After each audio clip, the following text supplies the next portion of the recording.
Astro Saubhagyam में आपका स्वागत है। मैं हूं आपका मित्र एस्ट्रोलॉजर अनिल के गोस्वामी। आज के इस वीडियो में हम बात करेंगे महाशिवरात्रि के विषय में। महाशिवरात्रि का पर्व जो कि कुछ ही दिनों में आने वाला है, वो पर्व महाशिवरात्रि इस वर्ष यानी कि 2025 में किस दिन मनाया जाने वाला है, महाशिवरात्रि का क्या है महत्व, क्या है पूजन विधि और ऐसे कौन से उपाय करें ताकि आपको वर्ष भर उसके अच्छे फल मिलें। आपकी सारी समस्याओं, चाहे वो रोजगार से जुड़ी हुई हो, चाहे वो समस्याएं आपके विवाह से जुड़ी हुई हो, या वो समस्याएं आपके स्वास्थ्य से जुड़ी हुई हों, उनका अंत हो, आपको धन लाभ हो, विद्या, शिक्षा और परिवार में आपकी खुशहाली हो, ऐसे कौन से उपाय करना चाहिए महाशिवरात्रि के अवसर पर। तो बने रहिए हमारे साथ इस वीडियो में। हम बात करेंगे महाशिवरात्रि के उन लाभों के विषय में। आगे बढ़ूं उससे पहले आपसे हमारा एक विनम्र अनुरोध, हमारे इस चैनल को सब्सक्राइब कीजिए, वीडियो को लाइक कीजिए और बेल आइकॉन बटन दबाना ना भूलिए। आपके मित्रों और रिश्तेदारों को भी यह वीडियो अवश्य शेयर कीजिए। तो हम बात कर रहे हैं महाशिवरात्रि के विषय में। महाशिवरात्रि भगवान शंकर और देवी पार्वती के मिलन का दिवस है। इस दिन कहते हैं कि इनका विवाह संपन्न हुआ था, इसलिए इस रात्रि को महाशिवरात्रि कहा जाता है। महाशिवरात्रि प्रत्येक वर्ष फागुन माह के कृष्ण पक्ष की चतुर्दशी को मनाया जाता है। तो इस वर्ष यह पर्व है 26 फरवरी को। जी हाँ, 26 फरवरी 2025 को महाशिवरात्रि का पर्व मनाया जाएगा। शिव पुराण के अनुसार फागुन मास के कृष्ण पक्ष की चतुर्दशी के दिन भगवान भोलेनाथ का और मां पार्वती का विवाह हुआ था। यह दिन भक्तों के लिए विशेष महत्व होता है। एक कथा के अनुसार भगवान शिव ने इसी दिन अपना तांडव नृत्य भी किया था। यह नृत्य सृष्टि के निर्माण, पालन और संहार का प्रतीक माना जाता है। एक और मान्यता के अनुसार शिवरात्रि के दिन ही भगवान शिव ने स्वयं को ज्योतिर्लिंगों के रूप में प्रकट किया था, इसलिए इन सभी ज्योतिर्लिंगों का पूजन विधि विधान से किया जाता है। बात करते हैं महाशिवरात्रि पे पूजन विधि की। के दिन प्रातःकाल स्नान करके संकल्प किया जाता है और साफ स्वच्छ वस्त्र पहनकर भगवान शिव की पूजा की जाती है। इस दिन भगवान शिव का अभिषेक दूध, दही, गंगा जल और बेलपत्र से किया जाता है और ओम नमः शिवाय का जप किया जाता है। इस दिन निराहार लेकर या फलाहार करके उपवास भी रखा जाता है। भगवान शिव को इस दिन भस्म और रुद्राक्ष समर्पित किया जाता है। महाशिवरात्रि पर किए गए उपायों से आपकी बहुत सारी परेशानियों का अंत होता है। वो परेशानियां चाहे विवाह के संबंध में हो, चाहे वो आपके स्वास्थ्य के संबंध में हो, या आपके करियर, रोजगार या व्यापार से संबंधित कोई भी समस्या हो, उसका अगर महाशिवरात्रि के दिन उपाय करते हैं तो निश्चित ही उन उपायों से आपको लाभ होता है।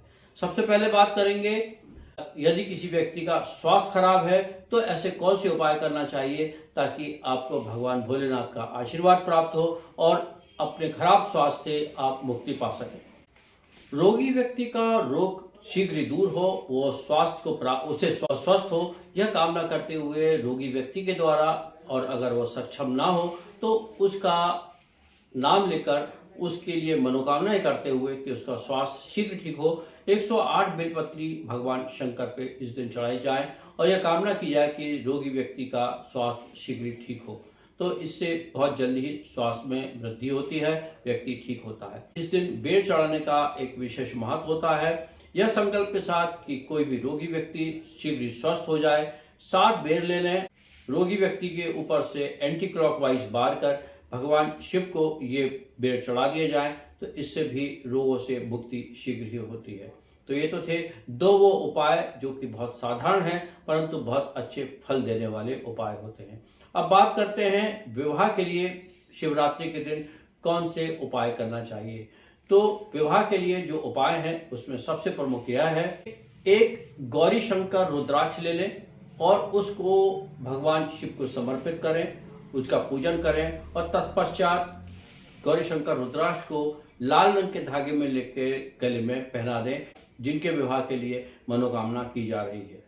दूसरा उपाय यह है कि जिस व्यक्ति का विवाह होना है, जिस कन्या का या बालक का विवाह होना है, उसकी जितनी आयु है उतने बेलपत्र ले लें। बेलपत्रों को साफ स्वच्छ कर लें, पानी से धो लें, गंगा जल से धो लें और उनके ऊपर चंदन का टीका लगाकर शिवलिंग के ऊपर ओम नमः शिवाय कहते हुए समर्पित करें। जो भी आयु हो उतने ही बेलपत्र ले लें, उनके ऊपर चंदन का टीका लगाएं और ओम नमः शिवाय कहते हुए इस मनोकामना के साथ कि शीघ्र ही उत्तम विवाह हो, यह भगवान शंकर को समर्पित करें। शीघ्र विवाह होगा ऐसी आशा की जाती है। एक और उपाय है जिसमें आपको लेना है 21 गुलाब के फूल। ये गुलाब के फूल लाल होना चाहिए। इन गुलाब के फूलों को शहद में डुबोकर भगवान शंकर को चढ़ाएं, माँ गौरी को चढ़ाएं और प्रार्थना करें कि शीघ्र विवाह हो, तो वह भी आपकी मनोकामना अवश्य पूरी होगी। कन्याओं के लिए कुछ विशेष उपाय हैं। कन्या जिनका विवाह नहीं हो रहा है वो अपने विवाह की कामना करते हुए चांदी की चूड़ियाँ ले लें और पार्वती मैया को ये चांदी की चूड़ियाँ समर्पित करें और पूजन इत्यादि के पश्चात में वे चूड़ियाँ स्वयं धारण कर लें प्रसाद के स्वरूप में, तो उनका विवाह भी शीघ्र ही होगा। एक और उपाय के रूप में कन्याएं अनार का रस ले लें, उसको शिवलिंग पर चढ़ाएं और प्रार्थना करें कि उनका विवाह शीघ्र हो, अच्छी जगह हो, तो उनका विवाह शीघ्र ही होगा। कन्याएं सफेद मोगरी का गजरा लेकर माँ पार्वती को चढ़ाएं और तत्पश्चात प्रसाद के रूप में उस गजरे को स्वयं धारण करें, तो भी उनके विवाह के होने की संभावनाएं बहुत तेज हो जाती हैं। तो ये छोटे छोटे उपाय थे विवाह के लिए। अब चलते चलते एक उपाय उन लोगों के लिए जिनको कि रोजगार और करियर में परेशानी आ रही है। अगर किसी व्यक्ति को रोजगार मिल नहीं रहा है, चलती हुई नौकरी छूट जाती है, कंपटीशन में पिछड़ रहे हैं, व्यापार में परेशानी आ रही है, आय नहीं हो रही है, तो ऐसे समय में आपको भगवान शंकर को दूध मिश्रित जल चढ़ाना चाहिए और साथ ही साथ कनेर का फूल भी उनको समर्पित करना चाहिए, इस कामना के साथ कि आपकी सारी परेशानियों का अंत हो। तो ये तो थी महत्वपूर्ण जानकारी शिवरात्रि के विषय में। हमने आपको बताया स्वास्थ्य के लिए कौन से उपाय करना चाहिए, विवाह के लिए कौन से उपाय करना चाहिए और अगर रोजगार में करियर में परेशानी आ रही है तो कौन से उपाय करना चाहिए। तो इन उपायों को आप करें। इन उपायों में से जो भी आपके लिए आवश्यक हो वो उपाय आप करें और महाशिवरात्रि पे भगवान शंकर से आशीर्वाद पाएं।